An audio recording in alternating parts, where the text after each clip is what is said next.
Scenes and Adventures in the Semi-Alpine region of the Ozark Mountains of Missouri and Arkansas. 1853, by Henry Rowe, Schoolcraft.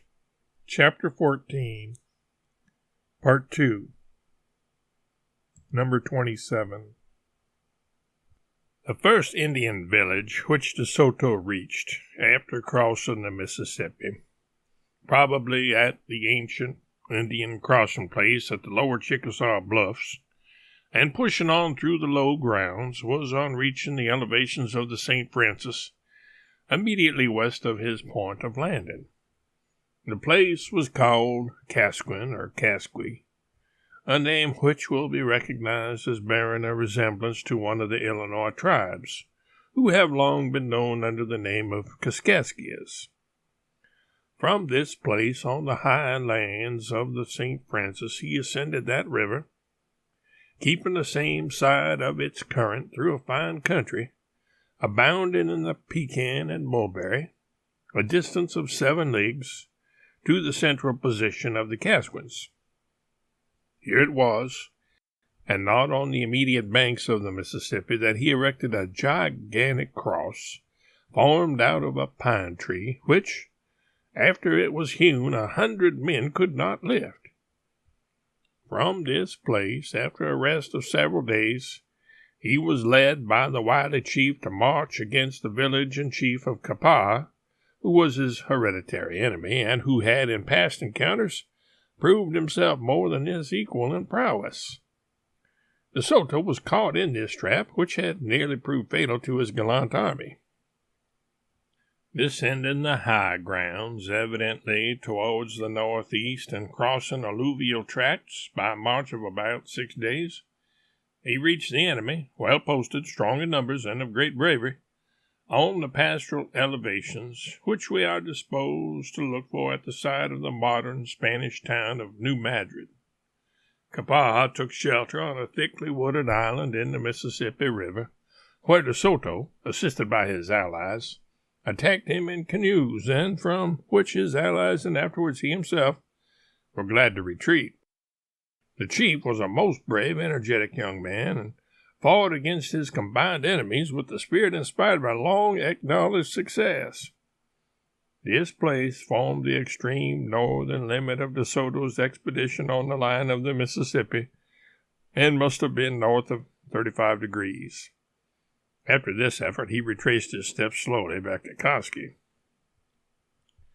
The Kapahas, of whom the Sioux are ethnologically a branch, have occupied the west banks of the Mississippi, extending to the base of the Rocky Mountains, as long as we have known that stream.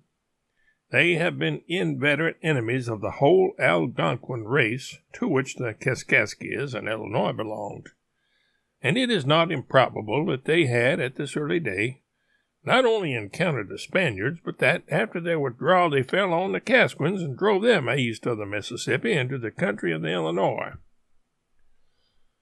While De Soto was in the country of Kapaha, he learned that about 40 leagues distant, west it must needs have been, there were in the hill country quantities of fossil salt and also a yellowish metal, which he supposed to be gold.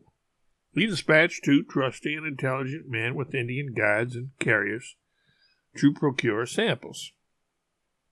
After an absence of 11 days, they returned, with 6 of the Indians laden with crystals of salt, and one of them with metallic copper. 120 miles west of the supposed point of starting would carry the messengers across the valley of White River and far into the Ozark plains and elevations, between the south fork of that stream and the north banks of the Arkansas, the same region, in fine, mentioned in the prior part of these sketches, as yielding those articles, on the authority of the experienced woodsman, Teen Friend. The country through which these messengers passed was sterile and thinly inhabited, but they reported it to be filled with herds of buffalo. These reports led him to march down the banks of the St. Francis till he reached a village called Quigwait. From thence, having heard of a locality called Calagoa, where he thought there might be gold, he marched again northwest in search of it. This march, in which he followed a single Indian guide, must have led him to the foot of the rough, mountainous, granitic, and mineral region at the sources of the St. Francis. But this search proved also a disappointment. He was informed that, 6 leagues north of Colagoa, the buffalo existed in vast herds, but that, if he would reach a rich province, he must march south.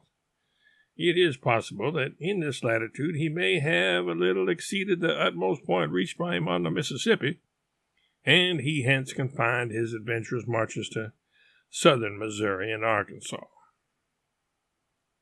Having taken the road again after my halt at Estes, I traveled diligently 10 miles, at which distance I reached the ferry of Dr. Bettis at the St. Francis.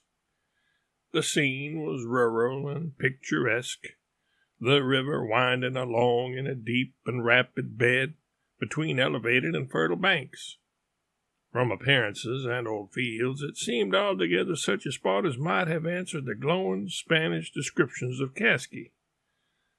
The ferry was managed by a black man, and we cut an American $50 on the top of an oak stump, agreeably to the Kentucky mode, to adjust the ferriage. On landing on the north bank, I pursued my journey 6 miles farther to one Smith's. It was now the 28th of January, and the weather so mild that I this day found the witch hazel in bloom.